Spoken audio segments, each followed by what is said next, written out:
If you're thinking about setting up your first aquarium but have no clue where to start, then this video is for you. The 5 most important things to think about before getting an aquarium. I've talked to a lot of new and prospective aquarium owners over the years, from working in different fish stores and owning an aquarium maintenance company. I've also seen a lot of people dive right in without considering some major components of aquarium keeping. These are, in my opinion, the most important things to consider. Budget. Are you looking for a new or used setup? Do you want high-end or budget equipment? Are you planning on setting it up yourself or hiring a professional? Time. What kind of time are you planning on putting into this? Are you planning on setting up a detailed hardscape? How much time are you willing to set aside on a routine basis for maintenance and research? Aesthetics. There are many different styles of aquariums in general, let alone planted tanks. Waiting before fish. Make sure to do some research and understand the nitrogen cycle and why it's important to wait 2 to 6 weeks before adding fish to your new aquarium. Livestock. There are so many different types of fishes, plants, and shrimp to get for your freshwater aquarium. But make sure your aquarium is suitable for them and that your livestock is compatible with each other. Unless you got tons of money, budgeting for an aquarium is super important. Budget will determine the size, quality, whether it's new or used, the type of equipment, and the stand it comes with, so on and so forth. I know that everyone has a different budget in mind, and it is possible to have a really nice aquarium without spending a lavish amount of money, especially if you're willing to put some legwork in to find good deals. It's also really important to be realistic.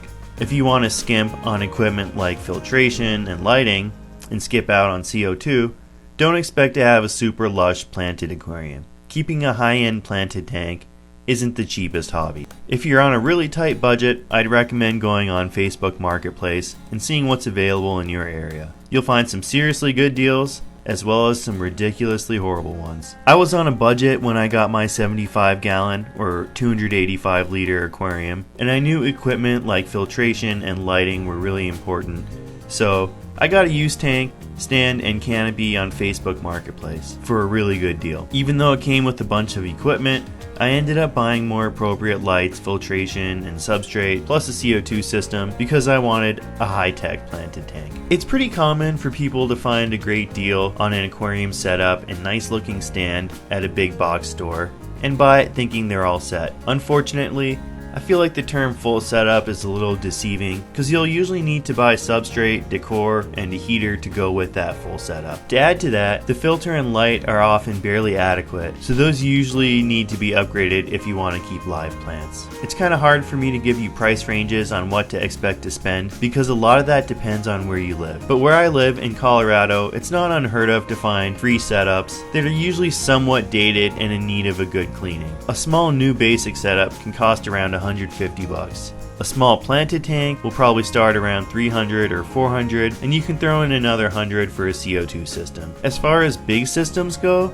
sky's the limit. A new 300-gallon or 1,000-liter tank with all the bells and whistles can easily cost you $10,000 and upwards. How much time are you willing to spend on your aquarium? Are you wanting this to be a hobby or something that you pay someone to take care of for you? Keeping a nice aquarium means that you'll need to spend time maintaining it and doing research. Maintenance is an absolute necessity for keeping any aquarium. At the very least, water changes are needed to keep fish healthy. At a minimum, weekly 25% or bi-weekly 50% water changes are needed to flush out fish waste and accumulation of chemical compounds in the water. Replenishing old water with new water is definitely appreciated by fish. I always notice my fish swimming around with extra swag after doing a big old water change. There are also other routine tasks like cleaning the glass and filter. If you're planning on keeping a high-tech planted tank, there are additional pieces of equipment like CO2 and auto-dosing systems that require extra time for maintenance. Planted tanks are generally more finicky and require more time if you want a lush centerpiece tank. It really kills me when I service tanks for people who do water changes twice a year. Their fish are sluggish, often pale or sick. Sometimes I'm flabbergasted that they're even still alive. The glass is covered in algae and you can't even see in their tanks. It really is your responsibility to take care of the fish you buy. They're living animals, and failing to take care of them will result in their death. Having an aquarium is about enjoying healthy, vibrant fish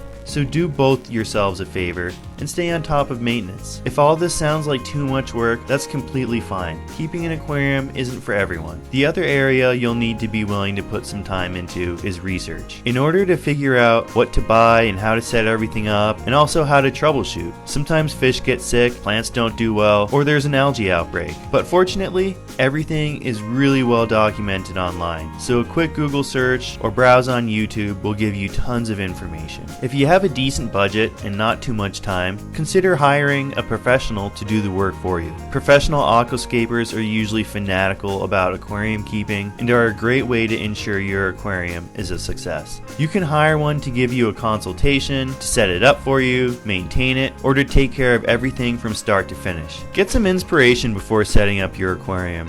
There are so many different styles and designs. Try searching for aquascape in images to see if anything strikes your fancy. At the least, you'll want to provide fish with a dynamic environment. Make sure to have some hiding spots as well as open swimming space. Have a think about how you want your tank to look. You could even consider your home when designing the tank so that they complement each other. For the most complex tank that I ever put together, I spent months planning. It was a tribute for my dog Ed who passed. I wanted to do a mountain scene to commemorate all the times we had gone hiking and camping together. I even used sticks and rocks that I found in the mountains together to create it. Point being that the layout in your aquarium can be something simple that complements your home, or something that you pour your heart and soul into to create a passionate work of art. Either way, I encourage you to get really involved in setting up your aquarium, because you'll enjoy watching it and taking care of it that much more. Waiting before fish. Aquariums need time to establish healthy microbial life before you can safely add fish. And actually, a good fish store won't even sell you fish the same day you're buying an aquarium. There's a process called the nitrogen cycle, where beneficial bacteria convert the most harmful fish waste, ammonia, into a less harmful chemical called nitrates. Giving a new tank 4 to 6 weeks to cycle allows that tank to develop the healthy, beneficial bacteria needed to safely keep fish. Adding fish right off the bat will most probably result in some or all of the fish dying. I'll include a link in the description so you can learn more about the nitrogen cycle. Livestock. This is the most exciting part about having an aquarium. Picking the fish and shrimp. There are so many different species of fishes and shrimp to pick from. There are 3 major points to think about when getting livestock. First, are they the right size for your aquarium? Most of the time, when you purchase fish, they're juveniles. That means that they have a lot of growing to do. Sometimes they'll even look different in terms of shape and color when they mature. You can Google pretty much any fish at the fish store and find a number of websites with fish profiles that tell you what size tank adults will require. I like to give fish more space than is recommended. My goal is to provide fish with great habitats, not simply adequate homes. Are they a good fit in your aquarium in terms of elements like light intensity, flow rate, or plant denseness? Some fish are called generalists. They can live in a wide variety of environments and aren't picky when it comes to food. Specialist fish can have very specific requirements when it comes to one or many environmental elements like pH, temperature, substrate color, or the type of food they eat. Do some research on fish, or ask your aquarium store employee for some easy ones. Most Danios and Tetras are a great choice. Are they all compatible with each other? Making sure that all your fish are compatible with each other and the aquarium is important. Pick fish that have similar needs in terms of tank layout, like temperature, flow rate, diet, so on and so forth. It's important to know that the different species in your aquarium will get along. The general rule of thumb is that if it fits in a fish mouth, it will eat it. Shrimp are particularly tasty for fish, so be cautious adding shrimp or really tiny fish with larger ones. You'll also need to consider a fish's temperament. Community fish generally get along with each other, and they should be labeled at the fish store. Generally, it's not a good idea to mix aggressive fish with community fish. That's it for today's video. Hope you found it helpful. Let me know if you have any questions. Hit that like or subscribe button if you've enjoyed this, and I'll see you in the next one.